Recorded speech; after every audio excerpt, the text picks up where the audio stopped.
everybody, and welcome back to Breaktime Conversations, a YouTube channel where I have conversations with people in the education space. I meet so many interesting people every day, and so I decided to document my conversations with them here so that you also can hear their stories and the amazing work that they do. I'm here today with Chetana Keni, who is a visionary who successfully set up a progressive school in Bangalore that has risen to be India's best alternative school for 4 or maybe more consecutive years. She feels there is a mind shift needed in the way India perceives what education is, the learning experiences its students have, the kind of learning outcomes that decide their achievement, and its impact on their life and in the future. Chetana, thank you so much for being here. And why don't you tell us more about your journey and what led you to starting this amazing school of yours? Thank you. Thank you so much, Anupa. It's an honor to actually speak to you because I looked at your father as an idol in the field of education. So it's very beautiful for me to be here on the same platform as you are today. And so my journey it's a long story. I'll try and keep it as short. It started in the year 2000 when my son was born. And it was the year of recession as well. So a lot of questions about who we are, what we are doing, what our education system is, how equipped we are, and how ill-equipped we were. All of those, in between all of those discussions was when I became a mother. And I was working in IT. I started my career quite early. So by the time I had my child, when I was 23 years old, I already had about 7 years of experience working. So, I knew the world, the way industry is working, the disconnect between education and what we were doing. All of that I was aware, but I also saw that we had to just respond to how the industry or economy went by, right? And call centers were the in thing that time. That's what we joined. And whether it was night shifts or whatever, we didn't have a choice. We just had to join workforce because we have to survive. And the education didn't come of any use that time because all you were needed to do was to pick and speak on calls. And even for that, you needed training. It was not that simple. That means you didn't even know the appropriate English, the appropriate language, and the culture that you need to bring into if you had to talk to APAC or you needed to talk to the US. And I was wondering, if you have to be even trained to pick and speak on a phone, then what did I do in school, right? And what about all those things that I learned? Of course, I learned, and I was a very good student. I was a ranker and all of that, but I couldn't do anything of it. Why didn't I know anything to do out of it, right?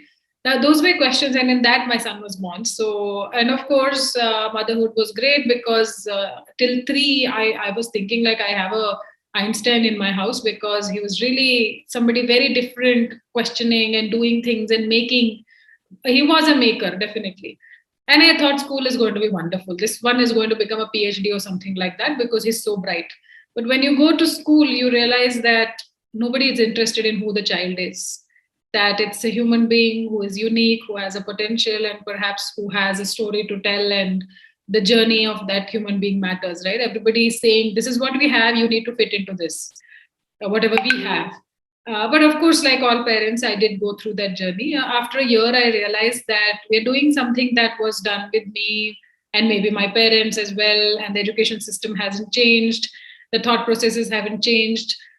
Teachers are just know what's in the books and perhaps even lesser, and they do not know about the outside world, the how the world is changing, what is industry doing, what are the gaps in education, how do we want to align our children's learning so that they're able to survive and thrive, not just complete exams, right?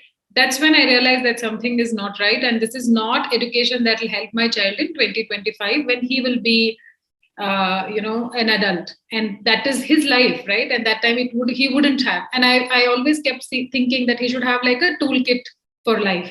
It's not about just having a packet of certificates because I already had that and it was just useless when recession happened. So then I joined an international school, thinking maybe education is doled out differently over there, and I worked as well there as a research assistant to find out 21st century learning skills and all of that. But I realized that curriculum doesn't define what educational experience should be. It is more about the mindset, thought processes of the teachers and the stakeholders or the people who are running the school, as well as parents. And for children, it matters a lot because of what these people are thinking about them and how they learn and what they should learn and how they should be tested on that learning. And they're just at the mercy of all of these people. So I pulled my child out because even there it was basically the same thing, just packaged differently. And then we started homeschooling because that was my son's idea. He said, you every time you teach me something, there's so much fun. Why don't we just continue to do it? Why do we have to go and try with somebody else? Because his learning meant catching a lizard and sitting with it for the next 3 days and observing it. His learning meant making something. His learning meant I don't have to really know how to read. You can read for me and I will figure out what has to be done. His learning meant setting up a stall and observing how that goes, right? And at 4 and 5, if a child is doing this, definitely the child is seeking for different learning experiences. And I felt they were more meaningful. So that's how we started homeschooling. And the first year we just didn't do anything because I didn't know what to do with a human being. That much of education I have, but I really don't know how human beings learn and what I'm supposed to do. And I never thought that reading, writing, spelling are something that needs some kind of a technique, because it happens so naturally for all of us, right? You just do the same thing over and over again, and somewhere it just fits in, and you catch up. So I started researching and I started understanding, how do human beings learn? What are motivations? What are interests? What happens to human beings as they grow? How do they reach their true potential? And how many of us actually don't even reach them because of so many constraints that we have, right? And what are the social constructs? What really happens to us in our journey of learning? Is it self-led or is it society-led, right? And all the baggages that we carry. So all of that research led me to my master's in psychology, to a lot of courses, to a lot of people that were working in this area, whether it was psychologists, special educators, school heads. I used to just follow people and sit in their offices sometimes and just observe them. Your father was one of them. I used to do all of this to learn two things. One is what best I can do, and second is what I should not be doing. And I think I learned a lot about what I shouldn't be doing, and that's why those things don't happen at Oracle. And what I should be doing was taught by children. Because I just allowed them to lead me. And so over a period of time, when my son was about 10 years old, I had tried my experiments of my thought process with a few homeschool children because they were available. The parents also wanted somebody to do something with them. So while that happened, I had a few parents, actually just one parent who came and said, why don't you just take care of our children? Why are we even all trying to do this together? You're doing such a good job. Why don't you start something? I said, I don't think I want to set up an institution because I don't have it in me to start an organization. Because I think in India, we think we need a certificate, we need some experience, only then you can do something. So I thought I have not studied business studies and all these things. So, and there's nobody in the family who had a business. So obviously you cannot run it. That's what I thought. She said, no, you will. And I'm putting my child here. And I was like, I don't even know how to enroll your child in. What should I enroll? She said, we'll sit down and make an application form. And she made an application form. She signed it and everything. And she actually filled it. She said, here is my child, take him. I said, I can't teach one child by himself, right? So I said, okay, let's spread the word and we'll see if 4-5 kids come, we'll do it. And 25 came in a program that no one had ever done. No one had spoken about it. I don't know, they just believed in the vision that I had or the thought processes I have. And that's how I moved out of my house and the school started over there. And next year we had 60 children. I had the first 8 employees that are pillars of Orinco even today, 12 years later. These are people that came, I did not advertise, I did not ask, I did not seek. They just walked into my life and said, I want to do this. I never knew them before. But it's like they've always been there. So I think the universe had these plans for me. And that's how it just started. And from there, we were a learning space. because we thought if we affiliate and all of that, then the government would interfere in what we're doing, and hence we remained a learning space. But when RTE came, it was a few people from the education board who came and advised me and said, you're doing a very good job and this should be the way education is. It's a long way, but we feel in 10, 12 years this will be the format of education. We don't want you to perish just because you don't have an affiliation. Please do it. I said, but you'll ask me to do whatever is supposed to be done in state board schools. I don't want to do. They said, we will not interfere with you because you're doing the right thing. And that's how I got support from them. I actually did affiliations and all of that. And Aurinko became a school per se. It was still running from my home. 5 years back, we found a space. We were able to raise funds within ourselves, build a building over there. And now it is a full-fledged school. Grew to be one of India's top unique schools.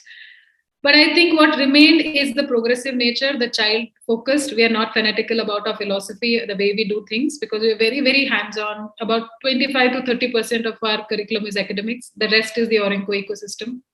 It has remained, and we are progressive throughout. So, which means when pandemic happened, in 3 days we were online with a curriculum that is 70% hands on or 80% hands on. So that's how Aurinko is. So it's a joyride every day, I think. We all have fun, parents, teachers, children, me. I'm still learning. We all support each other. So it's a very good community and ecosystem. So that's where we are. We've had 6 batches of 10th, 12th pass out. They are doing very well in what they wanted to do. Children actually have a plan that they make after their 8th grade, which is a 10-year career path. And that's what they're doing. So it feels good to be where we are today. Wow. Sorry, it was a longish. No, that's fine. Was so interesting. You could have gone on and on. Wow, Chetana. I mean, all the questions that most of us have had as we've had kids, and I myself, I didn't learn anything in school. And as soon as I finished my 10th standard exam, I think I forgot everything that I learned. But you were bold enough to go out and answer your own questions and set up a school. That's absolutely amazing. Thanks so much for sharing that wonderful story. So what curriculum does your school follow? Not really a curriculum as such. What I meant was, what board of education do you follow? So the board for us is a supporting role, right? So like all schools in Karnataka, we have to have the state board. So we had the state board.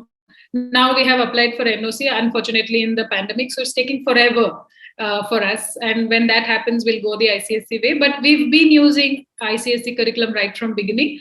But I wouldn't say it's a particular board per se, because we're completely child-led and the curriculum is child-centric. That's why there are layers. The Aurinko ecosystem is the base. The people, places, phenomena, all of those things that children do.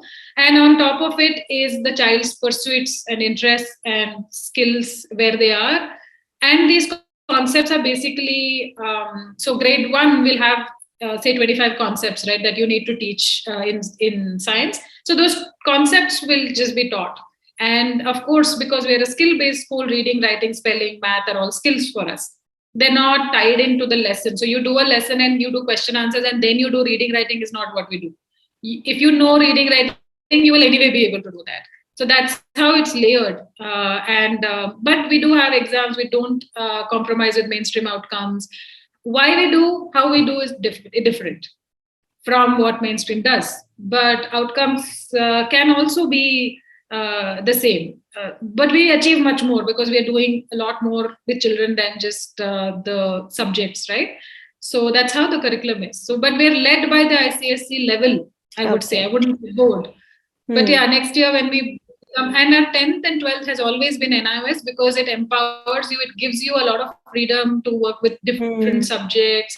It's very real world. It's also having because from 8th grade our children start internships and they also start working on their passions and converting them into careers. A lot of them are dabbling with entrepreneurship and all of that. So we don't want a board that restricts them. So while NIOS has curriculum that's equivalent to the CBSE curriculum, it allows us to do exams at our own pace. Once in 6 months we'd give 2-3 exams. So that has allowed us to actually continue with the Aurinko philosophy till grade 12. So while we are going to get ICSE, I think sixth grade onwards, everybody already wants to do NIOS. Okay. Yes, Grade NIOS we is. will do a ICSE, and then ninth. Yeah, it's something that has beautifully blended with our program. Yeah, that's great. I just wanted to know what, like at the end, a formal certificate that they get in the 10th and the 12th, what they get when they leave. Thanks, Chetana. So as we come to the end of our conversation, I just want to know, is there anything that you'd like to tell all us educators out there, something motivating, especially during this time of the pandemic? Is there anything that you'd like to tell us? Yeah, I think as adults, I wouldn't even call us as educators or whatever. Whether it's a parent, whether it's an adult around, whether it's a teacher, whatever you are, I think we should be inspiring enough to learn from our lives, and we should be people that create learning experiences for children. That is our job. We just create environments and we give learning experiences, and we just wait and watch. That child will blossom because he's here to learn. Human beings crave to learn, right? Learning will happen, right? And most maybe focus more on your value systems, the family, the culture around you, or the food that you have around you. Maybe get into farming, or these are things that we adults should actually be spending more time on. Learning will happen, and academic learning is the tiniest subset.